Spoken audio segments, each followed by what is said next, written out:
성공의 또 다른 이름은 인내고 기다림이다. 위대한 사람은 기회가 없다고 원망하지 않는다. 430년 동안 이집트의 노예 생활을 하던 이스라엘에게 탈무드는 한결같은 신앙과 미래에 대한 확신을 갖고 오늘날과 같은 이스라엘로 우뚝 서게 만들어준 원동력이다.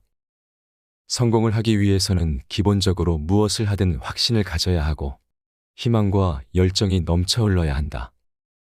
그리고 역경을 참아낼 지독한 인내심이 필요하다. 또 치열한 기다림이 필요하다. 자신감으로 똘똘 뭉친 단단한 강인함도 필요하다. 이것들이 있어야 어떤 고난이 찾아와도 흔들리지 않고 충실히 마음먹은 일을 성취할 수 있다. 유대인처럼 성공한 사람으로 살고 싶다면 살아가면서 부딪히는 수많은 절망 속에서도 평정심을 잃지 않고 목적을 향하여 강인하게 나아가며 인내하고 또 인내해야 한다. 목적에 대한 확신을 가지고 용감하게 장애물을 하나씩 걷어가며 뚜벅뚜벅 나아갈 때 성공의 미션을 정확히 풀고 멋진 깃발을 목적지에 꽂을 수 있다. 그대 성공하고 싶은가? 그렇다면 지독한 인내심, 치열한 기다림, 자신감으로 똘똘 뭉친 강인함을 갖고 도전하라. 푸른 성공의 푸른 낙원이 그리 멀지 않은 곳에서 그대를 기다리고 있다. 당당히 도전하고 맞서라. 밀물은 반드시 온다. 어느 강력한 주먹을 가진 권투 선수에게 당신도 두려운 것이 있느냐고 누군가 물어보았다. 천하무적인 그 권투 선수도 의외로 쓰러진 선수가 다시 일어나는 것이 가장 두렵다고 했다. 주먹이 세거나 덩치가 큰 선수보다 끈기 있는 선수가 더 무섭다는 뜻이다. 포기하지 않는다면 성공할 가능성은 있다는 것이다. 인디언이 기우제를 지내면 반드시 비가 온다. 왜냐하면 그들은 비가 올 때까지 멈추지 않고 기우제를 지내기 때문이다. 마시멜로 이야기의 끝부분에는 다음과 같은 이야기가 있다. 탁월한 세일즈맨인 해리 콜린스에게 누군가가 물었다.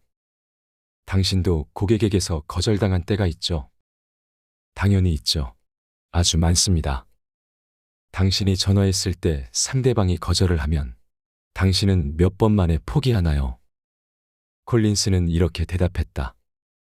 우리 두 사람 중 한 사람이 먼저 죽기 전까지는 포기하는 법이 없습니다. 별은 저 홀로 빛나는 것이 아니다. 별을 그토록 아름답게 빛내기 위해서 하늘은 스스로 어두워진다. 어둠이 있기에 별이 더욱 빛난다. 어둠과 빛은 둘이 아닌 하나이다. 어둠이 왔다고 좌절할 필요가 없다. 어둠은 곧 빛나는 별을 맞이하기 위한 준비 기간에 지나지 않는다. 포기하지 않는 한 언젠가는 밀물이 온다.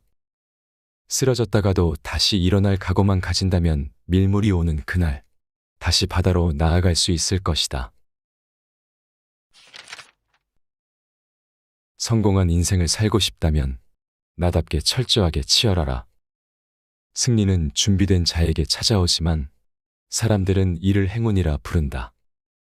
패배는 준비되지 않은 자에게 찾아오지만 사람들은 이를 불행이라 부른다. 어떤 인생이든 내가 한 대로 돌려받는다. 제대로 돌려받고 싶다면 제대로 행동해야 한다. 20대 이전까지는 꿈을 향해 공부를 해야 하고 20대 이후 직장을 잡고 나서 40대까지는 일에 미쳐야 한다. 이 시기를 뜨겁고 독하게 보내면 중년이 편안해진다. 만약 이때 확실한 자리매김을 못하면 중년 이후가 상당히 비참해진다. 성공한 사람들의 특징 하나는 자기관리다. 자신에게 가혹할 정도로 철저하게 관리를 한다. 현실을 객관적으로 파악하며 맺고 끊음에 정확하다. 내일 성공하고 싶다면 오늘 뿌듯한 마음이 들 만큼 치열하게 살아야 한다. 시간의 주인이 되어 나답게 철저하게 치열하게 보내는 것, 그것이 정답이다. 용기는 도전을 부르고 도전은 선을, 선의 끝은 행복이다. 용기의 대부분은 조심성이다. 탈무드의 성과 악이라는 예화에 보면 이런 이야기가 있다. 먼 옛날 신은 자신만 생각하는 사람들을 보다 못해 엄청난 홍수를 일으켰다. 세상에 있는 모든 생명은 노아가 만든 방주로 몰려들었다. 그 가운데 선도 있었다. 하지만 신은 노아에게 짝이 있는 생명만을 방주에게 태우라고 명령했다. 신이 내린 명령대로 노아는 짝이 없던 선을 방주에 태울 수 없었다. 이런 나도 짝을 찾아와야겠군. 노아가 내뱉은 단호한 말에 선은 허겁지겁 짝을 찾기 시작했다. 더 늦기 전에 짝을 찾아 방주에 타야 했기에 선은 마음이 급해졌다. 이윽고 짝을 찾은 선이 방주로 돌아왔다. 자, 나도 짝과 함께 왔어. 과연 그렇군. 노아는 선과 그 짝을 방주에 태웠다. 선이 데려온 짝은 바로 아기였다. 그 뒤로 선이 있는 곳에는 언제나 아기 함께 있었다. 유대인의 이야기에서처럼 세상에는 모든 곳에 선과 악이 존재한다. 그 어떤 곳에도 악이 없는 곳은 없다. 선이 있는 곳에 악이 있고 악이 있는 곳에 선이 있다. 모두가 착하고 완전한 세상은 미래가 없다. 그렇다고 악만 있어도 세상은 무너진다. 선과 악은 동전의 양면처럼 항상 같이 있다. 인생도 마찬가지다. 자신의 운명은 스스로가 만들고 있다. 운명이 바깥 세계에서 오는 것 같지만 알고 보면 자기 자신의 약한 마음, 게으른 마음, 성급한 버릇, 짜증내는 버릇, 걱정하는 습관, 이런 것들이 운명을 나쁜 쪽으로 흐르게 한다. 착한 마음, 부지런한 습관, 배려하는 마음, 웃는 습관, 이런 것들이 좋은 운명으로 이끈다. 용기가 없으면 좋은 운명으로 바꿀 수가 없다. 인생의 고비 때마다 오는 승부도 용기가 없으면 제대로 할 수 없다. 취업, 결혼, 창업, 집착만, 투자 등의 승부도 대단한 용기가 필요하다. 인생은 결국 도전이고 이 도전들은 머리로 하는 것이지만 그것을 밀어붙일 수 있는 힘은 가슴에서 나온다. 물론 도전하면 실패도 따라온다. 그러나 그 실패를 발판으로 다시 일어서야 운명은 좋은 쪽으로 방향을 튼다. 결국 인생은 용기를 가지고 얼마나 많이 도전하느냐에 따라 운명의 방향이 결정되는데 스스로를 완전히 컨트롤하며 이겨내야 최고의 용기를 가진 돈키호테가 되어 도전하게 된다. 도전을 많이 할수록 실패할 확률도 높겠지만 자신감과 성취감 그리고 성과 아주 자주 마주하게 된다. 그대 행복을 바라는가? 그렇다면 선이 있는 곳으로 마음을 움직여라. 선을 찾아 용기 있게 도전하라. 용기는 도전을 부르고 도전은 선을, 선의 끝은 행복임을 명심하라. 변화는 새로운 선물이다. 삶을 바꾸는 것을 생각해 보았는가? 누구든 현재 자신이 가진 것, 그리고 자신이 하는 일과 습관 혹은 생각을 바꾸는 것, 다시 말해 현재 익숙한 것들을 바꾸는 것은 쉽지 않다. 변화한다는 것 자체가 어떻게 보면 상당한 리스크를 감당해야 하고 많은 부담을 갖게 된다. 하지만 더 이상의 방법이 없다면, 막다른 곳에 와 있다면 자의에 의해서라기보다는 타의적으로 바꾸어야 한다. 누구든 현재 가진 것을 내려놓으려고 하지 않는다. 게다가 새로운 것을 자신이 친숙하게 생각하는 방향으로 만드는 것도 쉽지 않다. 세상을 변화시키려는 사람은 많다. 그러나 자기 자신을 변화시키려는 사람은 많지 않다. 고고한 톨스토이의 말처럼 자신을 변화시키기란 힘들다. 물론 변하고 싶다는 말을 하기는 쉽지만 실제로 변하기는 쉽지 않다. 그러나 바꾸면 삶이 더 행복하고 윤택해진다.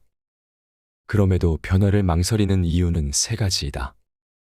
하나는 새로운 일에 대한 적응을 두려워하기 때문이다.